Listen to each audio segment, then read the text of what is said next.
ఇప్పుడే country delight app ని download చేసుకోండి. Download the country delight app now. ఒక అనాథల్లాగా రోడ్డు మీద కూర్చొని ఏడుస్తుంటే మాకు బాగా అనిపించి ఇలా వచ్చాము, ఇంత దూరం వచ్చాము మేము. ఇది అంటే ఎవరిల్లమ్మా ఇది? అంటే లాడ్జ్ లో ఉంటున్నారు. ఏ మాత్రం ఉన్నా ఇప్పుడు ఆ రూపాయి ఉండబెట్టి ఇక్కడ ఉన్నాం, లేకపోతే ఏ చెట్ల కింద పడుకుంటూ ఏ వచ్చే అందరికి దూరం అయిపోయారు. వాళ్ళ ఇంటికి తాళం వేసి నన్ను తీసుకున్నాను బయట చూస్తే వాళ్ళ పిల్లలకి ఏం కావాలట? ఇతను రిటైర్మెంట్ అయిపోయిన డబ్బు కావాలంట.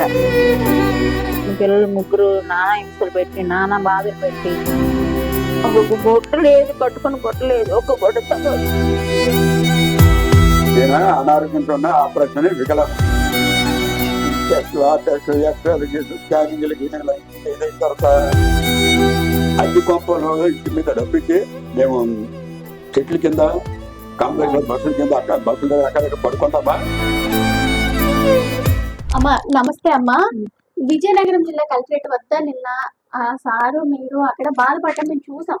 అంటే బయట అక్కడ కూర్చొని ఉన్నారు, సార్ కాల్ బాగాలేదు అనేసి ఏడుస్తున్నారు, మీరు చాలా రోధిస్తున్నారు. ఏంటి అనేసి మేము కనుక్కుంటే ఇలా కష్టాల్లో ఉన్నారు అనేసి మాకు తెలిసింది. దాని ద్వారా మేము మీ నెంబర్ చేసి మేము వచ్చి ఇక్కడ గజపతినగరం వరకు మేము రావాల్సి వచ్చింది. అసలు ఏం జరిగిందమ్మా?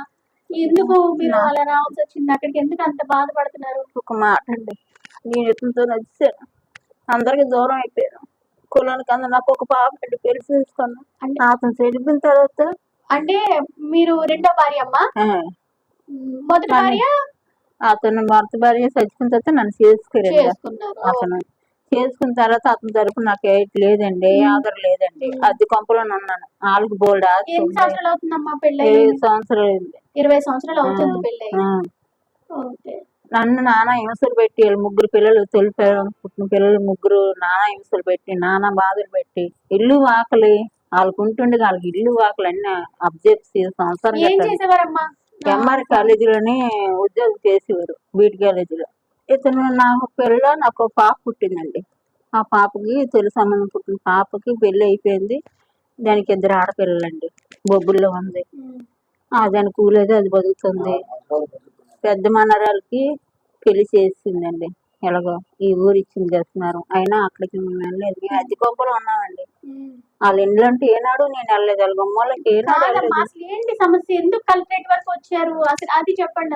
అసలు కుటుంబ సమస్యలు అనేది ఉంటది కలెక్టర్ దాకా. ఎందుకంటే ఇతనికి ఆపరేషన్ అయింది పలసలోని, పలస అక్కడ ఆపరేషన్ అయితే వాళ్ళ పిల్ల వెళ్ళిపోయి వెంటనే నేను వచ్చాను. వచ్చిన తర్వాత ఒక రోజు ఉన్నా ఇంట్లోనే, అంతే. నేనున్న ఇంట్లో 2 లక్షలు ఇంటి మీద ఇచ్చి ఉన్నాం. ఎన్నాళ్ళు అద్దె కొంపలో తిరుగుతాము ఆ గిన్నె మొత్తం పెట్టుకొని అనేసి ఉంటే, ఒక రోజునను మరుసటి రోజేమో వాళ్ళ ఇంటికి తాళం వేసి నన్ను తీసుకున్నాను బయట చూస్తారు వాళ్ళ పిల్లలు. ఏది కావాలటమ్మా పిల్లలకి? ఏం కావాలట? ఇతను రిటైర్మెంట్ అయిపోయిన డబ్బు కావాలంట. అతని దగ్గర ఉన్న బంగారం డబ్బు, ఇతను రిటైర్మెంట్ అయిపోయాడు కదా, ఆ డబ్బు కోసం ఆ బంగారం కోసం వాళ్ళ ఊరికి ఇది అయిపోయాము. పరం ఊరికి రమ్మ ముగ్గురు కాకుండా డబ్బు వచ్చింది. ఇతను రిటైర్మెంట్ అయిపోయింది. ఆపరేషన్కి 3 లక్షలు ఎంత అయిపోయింది. ఏ మాత్రం ఉన్నా ఇప్పుడు ఆ రూపాయి ఉండబెట్టి ఇక్కడ ఉన్నాం, లేకపోతే ఏ చెట్ల కింద పడుకుంటూ ఏ ఆపరేషన్ గిన్నె మొత్తం అన్ని ఏటి లేకుండా మేము ఇక్కడికి వచ్చి వాటర్ బదులు 50 రూపాయలు తెచ్చుకొని. ఇది అంటే ఎవరిల్లమ్మా ఇది? అంటే లాడ్జ్ లో ఉంటున్నారు మీరు? మరి అద్దె ఎలా కడుతున్నారు? అద్దె ఇతనికి పెన్షన్ వస్తుంది కదమ్మా. కాదమ్మా, ఇప్పుడు లాడ్జ్ లో ఉంటున్నారు కదా, మరి అదేదో ఇల్లు చిన్న ఇల్లు తీసుకుంటాం. గిన్నె లేదు, ఒక మంత లేదు, ఒక బొట్టు లేదు, కట్టుకుని బొట్టు లేదు, ఒక బొట్టతో వచ్చి చాలా యూస్ పెట్టుకోండి. ఈ లింగితో ఇతనితో చాలా అన్ని ఉండి కూడా చాలా నరకం. అంటే ఈ గొడవలు అవి ఒక 10 సంవత్సరాల నుంచి అవుతున్నాయి. నాకు 5 నెలల 22వ తారీఖు నుండి ఒంట్లో బాగాలేదమ్మా, స్టార్ట్ అయింది కాలికి. అప్పటి నుండి ఈ టెస్ట్లు ఆ టెస్ట్లు ఎక్స్రేలు స్కానింగ్లు గిన్నెలు అన్ని ఇదైన తర్వాత శ్రీరామూర్తి డాక్టర్ నాకు ఇచ్చి 30 సంవత్సరాల పాటు తెలుసమ్మా విజయనగరం దేవుడికి. ఆ దగ్గర మేడం ఉండేవారు. అంటే కడుపు ఇంజక్షన్ ఇస్తే ఇప్పుడు అలాగే ఇలాగైంది, పుళ్ళు నర్రల మీద బయట లేచింది. వెంటనే అక్కడ నుండి హాస్పిటల్ కేజీ చెప్పమంటే అక్కడ నుండి కాల్ చేసుకొని మా తమ్ముడు మా మరదలు మేము బయలుదేరాం కేకేసి. అక్కడ కిషోర్ డాక్టర్ చూపించిన ఇక లాభం లేదు, నేను 10 పళ్ళు ఇక్కడ జరుగు అని అంటే సార్ అలాగే సార్ భిక్ష పెట్టండి. అక్కడ నుండి మళ్ళీ ట్యాక్సీ బుక్ చేసుకొని పలా చెప్పామా 23 నైట్ తెలవదు 24. మీకు ఆపరేషన్ అయినప్పుడు కూడా మీ కొడుకులు గాని కూతురు గాని రాలేదు మిమ్మల్ని చూడడానికి? వాళ్ళు తెలవగానే తెలవకుండా వచ్చారమ్మా, వచ్చారు. అది కూడా చెప్తాను. మా తమ్ముడు కొడుకు ఒకడు ఇంజనీర్ చేస్తుండ్రు, ఒక్కడే కొడుకు 2 కూతుళ్ళు. ఆ దగ్గర ఏ పని చెప్పినా ఆఫీస్కి కలిపాను. మా చిన్నోడు వస్తాడు, మా పిల్లల పక్కన మార్కులు, ఈ కాగితాలు ఏదైనా అయితే ఫోన్ చేసి పంపిస్తాను చేస్తాను, ఏదైనా డౌట్లు ఉంటే క్లారిఫై చేయాలంటే మీరు చేద్దాం, మీరు మా వారికి చిన్న హ్యాక్స్ రాసి బైక్ ఫోన్ కాంటాక్ట్ చేయండి అని చెప్పి పంపిస్తాను. అయితే 2 సార్లు బ్యాంక్ వెళ్ళినా మీ బాబుని డబ్బులు చేయలేకపోతే తెచ్చాను, 2 పట్టుకోలేకపోయారు నాకు, నా కోట దగ్గర స్టేట్ బ్యాంక్. అప్పుడు మా తమ్ముడు అన్నాడు, ఇలా రావలేదని బాబుని ఎంత తిరుగుతాడు కాబట్టి ఏటీఎం పెట్టాను అన్నాడు. ఇన్ని సంవత్సరాలు అమ్మా, నేను రిటైర్ అయ్యి 5 సంవత్సరాలు అవుతుంది. ఆగస్టు 20కి అక్కడ ఎంఆర్బి కాలేజ్ జూనియర్ అసిస్టెంట్ చేశాను. చేశాను 36.5 సంవత్సరాలు చేశాను. నేను డిఎస్పీ గారికి ఉన్న కాగితాలన్నీ చూపించానమ్మా. ఇలాగే అమ్మా చూపిస్తే వీళ్ళ ముందు మేడపడుకొని చూసామన్నా డిఎస్పీ. ఆ పిల్ల నాతో వాదించుతున్నదమ్మా హాస్పిటల్లోని, శ్రీమతి హాస్పిటల్. ఇది శ్రీమతి హాస్పిటల్లోని ఇక్కడ నుండే పంపించారమ్మా నాకు వైజాగ్ తేజస్కి. ఇదమ్మా తర్వాత అమ్మా ఇంకో మాట చెప్పిన తల్లి, ఇగో నాకు పలాస్ హాస్పిటల్ ఆపరేషన్ జరిగింది.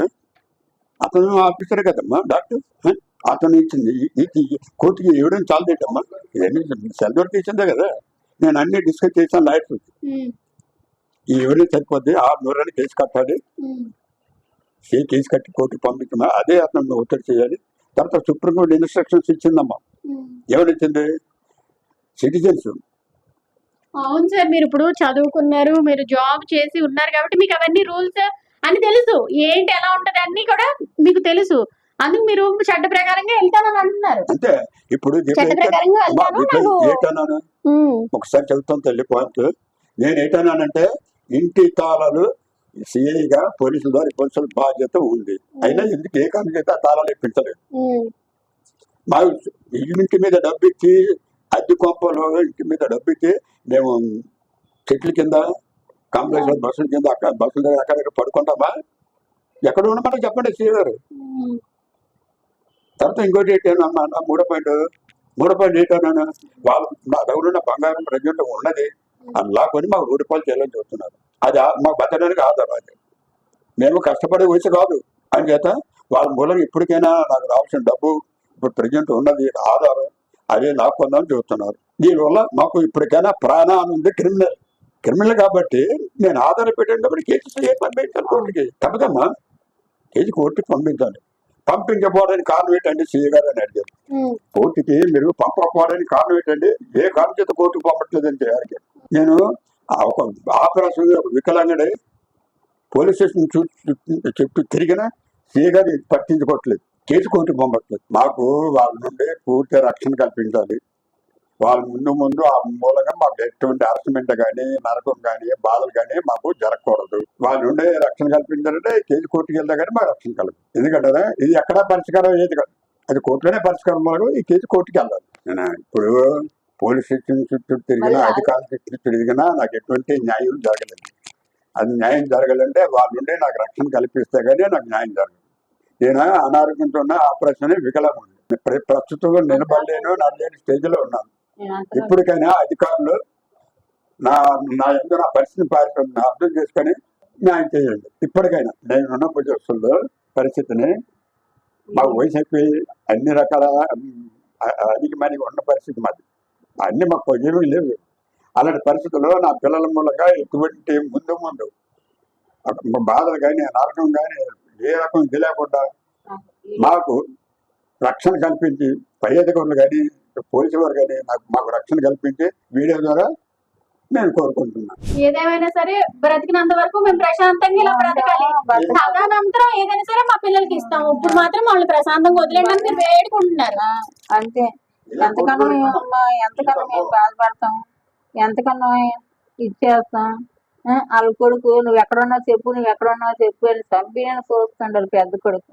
నేను ఎంత కుంగిపోతాను, కింద మీదకి వంట పట్టలేదు. ఏంటి మాకు ఈ పరిస్థితి, మా అన్ని పరిస్థితి అది. మేము ఇలాగ ఇందులో నుండి బతికే మా జీవితం ఏంటి, మా నాగం ఏంటి, మా వయసు ఏంటమ్మా. మా ఇల్లు మాకు అప్డేట్ ఇస్తే ఇంట్లోనే తోస్తారు. మేము ఎక్కడ ఉంటాం, ఏ చెట్ల కింద ఉంటాం, ఏ కాంప్లెక్స్ లో ఉంటాం, ఏ కోవిల దగ్గర ఉంటాం. మా బతుకు ఎంత బతికినా నరకం పెట్టి ఉన్నది గుడ్డ లేకుండా, తాగడానికి గలస్ లేకుండా అన్ని సంవత్సరాలతో సంపాదించాను కష్టపడి. వ్యాపారం చేసి కష్టపడ్డాను, అంతా నా కష్టమే. నాకే ఆదరణ లేదు. మీరు దయచేసి నాకు న్యాయం చేసి నా ఇంట్లో నాకు వెళ్ళండి.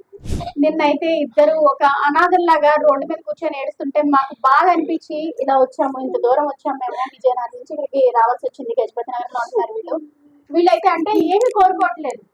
పిల్లలు మా మా బ్రతుకు ఎండింగ్ లో ఉన్నాము. ఈ తర్వాత తదనంతరం వాళ్ళకైతే మా ఆస్తులు ఏవైనా ఇస్తాము, కానీ ఇప్పుడైతే మమ్మల్ని ప్రశాంతంగా ఉంచండి, మాకు అది తిండి పెట్టకపోయినా పర్వాలేదు, మమ్మల్ని చూడకపోయినా పర్వాలేదు అనేసి వాళ్ళైతే వేడుకుంటున్నారు. వీళ్ళైతే ఏడుకుంటున్నారు. ఇంకోటి, ఇంటి మీద అద్దెకున్న ఇంటి మీద డబ్బులు ఇచ్చి ఉన్నారు, ఆ ఇంట్లో నుంచి వెళ్ళగొట్టి వాళ్ళైతే ఉంటున్నారు. వీళ్ళు ఒక లాడ్జ్ లో అయితే వీళ్ళు కాలం వెళ్ళదీస్తున్నారు. ఒక లాడ్జ్ లో రోజుకి 400 రూపాయలు రెంట్ కట్టుకొని తినకో వీళ్ళు ఇక్కడ బ్రతుకుతున్నారు. అది కూడా పెన్షన్ డబ్బుల మీదే వీళ్ళ ఆధారం కూడాను.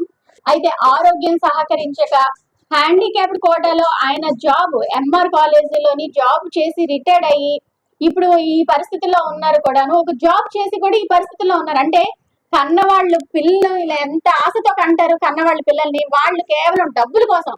అంటే ఈ రోజు ప్రతిదీ కూడా డబ్బుతో ముడిపడి ఉన్నదే అనడానికి ఇదొక నిదర్శనం. ఇప్పుడు తల్లిదండ్రులు చూడాలన్నా సరే డబ్బు ఇస్తేనే చూస్తాం అన్నట్టు ఉంది సొసైటీ.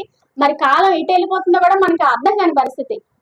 ఈ ముగ్గురు పిల్లలు ఉండి ఇలాంటి పొజిషన్ లో తల్లిదండ్రుల్ని ఒక లాడ్జ్ లో కింద ఎవరో దయ వల్ల ఉంచితే వీళ్ళు ఇక్కడ ఉంటున్నారు, వెళ్ళగొక్కుతున్నారు కాలాన్ని.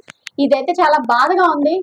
మరి ఏంటన్నది కాలమే నిర్ణయించాలి. మరి ఇలా పరిస్థితి ఏంటన్నది కూడా కాలమే నిర్ణయించాలి. ఈ బిజినెస్ ఏదైనా మీ ఊర్లో ప్రమోషన్ చేయాలంటే అది సుమన్ టీవీతోనే సాధ్యం. ఇప్పుడే సంప్రదించండి.